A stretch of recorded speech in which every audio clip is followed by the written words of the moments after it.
Hello everyone, welcome back to my channel. आज है 2 सितंबर और आज हम लोग पढ़ने वाले हैं 2 सितंबर के सभी इंपॉर्टेंट करंट अफेयर्स के क्वेश्चंस को। सभी क्वेश्चंस को हम लोग एमसीक्यूज रूप में देखेंगे और सभी को डिटेल में भी डिस्कस करेंगे। तो चलिए स्टार्ट करते हैं आज का सेशन। तो आज का पहला सवाल है, राष्ट्रीय लघु उद्योग दिवस कब मनाया जाता है? तो हर साल 30 अगस्त को राष्ट्रीय लघु उद्योग दिवस के तौर पर मनाया जाता है। दरअसल 30 अगस्त साल 2000 को तत्कालीन प्रधानमंत्री अटल बिहारी वाजपेयी द्वारा पहली राष्ट्रीय नीति पैकेज की घोषणा की गई थी। इस दिन को चिन्हित करते हुए यह दिवस मनाया जाता है। पहली बार यह दिवस 30 अगस्त साल 2001 को मनाया गया था। अब लघु उद्योग तो दरअसल यह भारतीय अर्थव्यवस्था की रीढ़ माने जाते हैं, जो कि रोजगार, निर्यात और नवाचार में अहम भूमिका निभाते हैं। इस दिवस का मुख्य उद्देश्य है लघु उद्योगों को बढ़ावा देना, साथ ही रोजगार के अवसर का सृजन करना। इसके अलावा आर्थिक और क्षेत्रीय विकास को बढ़ावा देना और साथ ही कौशल विकास और नवाचार को प्रोत्साहित करना। साल 2025 के लिए इस दिवस की थीम है एमएसएमईज को सतत विकास और नवाचार के प्रमुख वाहक के रूप में और मजबूत बनाना। तो आंसर हो जाएगा ऑप्शन सी, 30 अगस्त। अगला सवाल है, हाल ही में किस राज्य सरकार द्वारा मुख्यमंत्री महिला रोजगार योजना शुरू करने की घोषणा की गई है? तो हाल ही में मुख्यमंत्री महिला रोजगार योजना की शुरुआत बिहार सरकार द्वारा किए जाने की घोषणा की गई है। इस योजना के तहत राज्य के प्रत्येक परिवार में एक महिला को रोजगार के लिए 10,000 की प्रोत्साहन राशि दी जाएगी। साथ ही रोजगार शुरू करने के 6 महीने के बाद इन्हें इनके कार्यों का आकलन कर इसके बाद पुनः 2 लाख रुपए की अतिरिक्त सहायता भी दी जाएगी और सितंबर से यह राशि खाते में जमा होना शुरू हो जाएगी। इस योजना का लक्ष्य है राज्य के सभी परिवारों की एक महिला को उनकी पसंद का रोजगार शुरू करने के लिए आर्थिक सहायता देना। तो आंसर हो जाएगा ऑप्शन सी, बिहार। अगला सवाल है, शंघाई सहयोग संगठन के 25वें सम्मेलन का आयोजन किस देश में किया गया है? तो एससीओ शिखर सम्मेलन 2025। तो एससीओ शिखर सम्मेलन का साल 2025 में यह 25वां संस्करण था, जिसका आयोजन 31 अगस्त से 1 सितंबर तक किया गया है। इसका आयोजन कहाँ किया गया है? तो चाइना के तियानजिन में और इसकी अध्यक्षता चाइना के वर्तमान राष्ट्रपति शी जिनपिंग के द्वारा की गई है। इस सम्मेलन का थीम था one earth, one family and one future.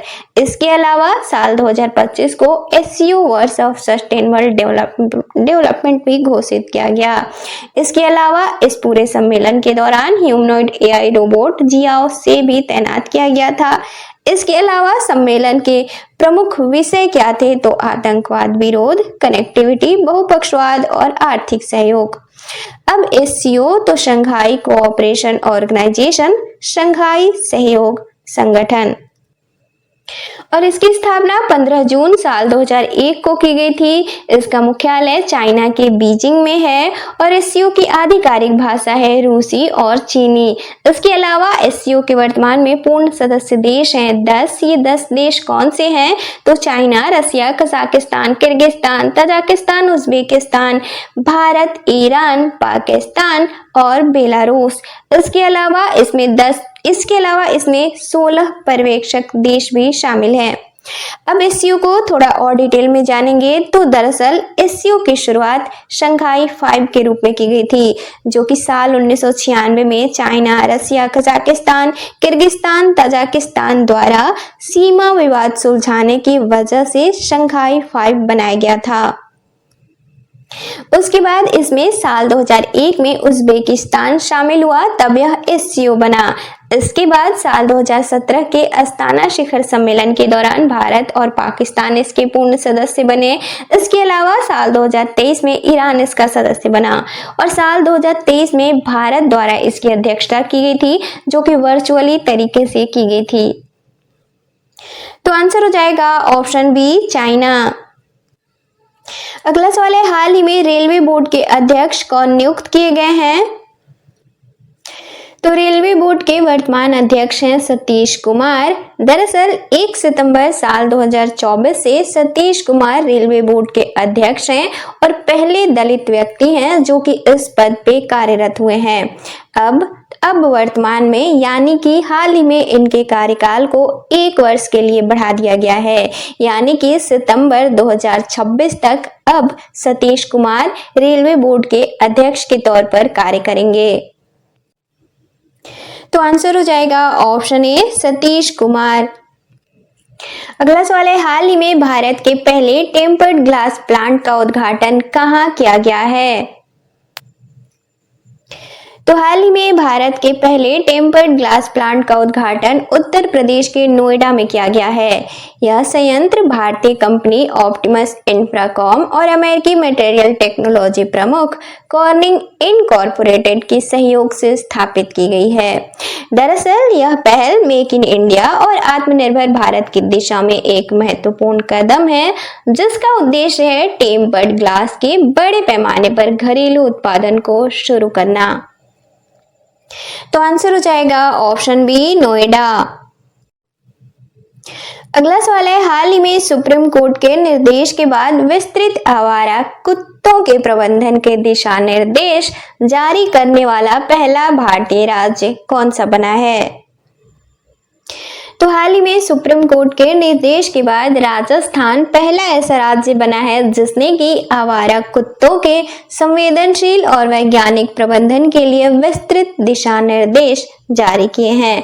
दरअसल हाल ही में सुप्रीम कोर्ट द्वारा एनिमल बर्थ कंट्रोल यानी कि ABC रूल्स 2023 के तहत आवारा कुत्तों की व्यवस्था को लेकर दिशा निर्देश जारी किए थे। तो आंसर हो जाएगा ऑप्शन डी राजस्थान। अगला सवाल है, नुआखाई उत्सव किस राज्य से संबंधित है?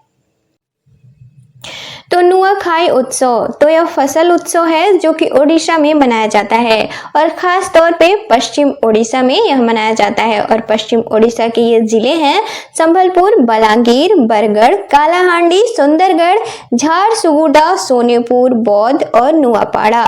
28 से 29 अगस्त 2025 को हाल ही में यह मनाया गया है और यह कृषि और सामाजिक एकता का प्रतीक माना जाता है। Option B Odisha. अगला सवाल है, हाल ही में किस राज्य पर्यटन को आकर्षक सोशल मीडिया अभियान के लिए पीटा गोल्ड अवार्ड 2025 से सम्मानित किया गया है? तो पीटा गोल्ड अवार्ड 2025 हाल ही में भारत के पर्यटन विभाग में केरल पहला राज्य बना है जिसे कि सबसे आकर्षक सोशल मीडिया अभियान के लिए सम्मानित किया गया है। अब पीटा गोल्ड अवार्ड तो पैसिफिक एशिया ट्रैवल एसोसिएशन पीटा का पूरा नाम है और यह अवार्ड ऐसे संगठनों, सरकारी एजेंसियों, पर्यटन बोर्ड और कंपनियों को दिए जाते हैं जो कि पर्यटन को रचनात्मक और आकर्षक तरीके से प्रस्तुत करते हैं। इसके अलावा सतत और जिम्मेदार पर्यटन को बढ़ावा देते हैं। इसके अलावा डिजिटल नवाचार, सांस्कृतिक संरक्षण, सामुदायिक भागीदारी में भी इनकी उत्कृष्टता रहती है।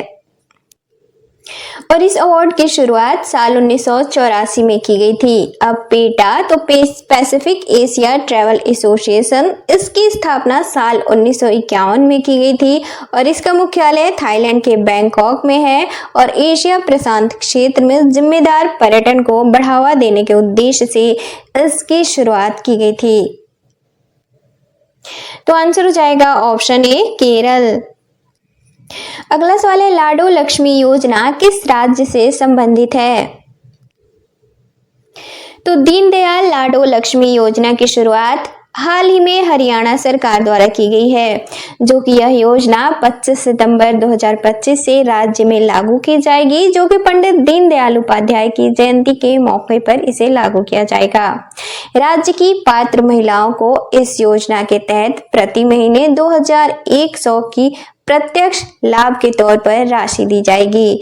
इसके अलावा 19 से 20 लाख महिलाओं को राज्य में पहले चरण में इससे लाभान्वित किया जाएगा और पहले चरण में वार्षिक आय जिनकी 1 लाख या फिर इससे कम होगी, ऐसे परिवारों की महिलाएं इसमें शामिल होगी और इनके लिए आयु सीमा तय की गई है 23 वर्ष या फिर इससे अधिक।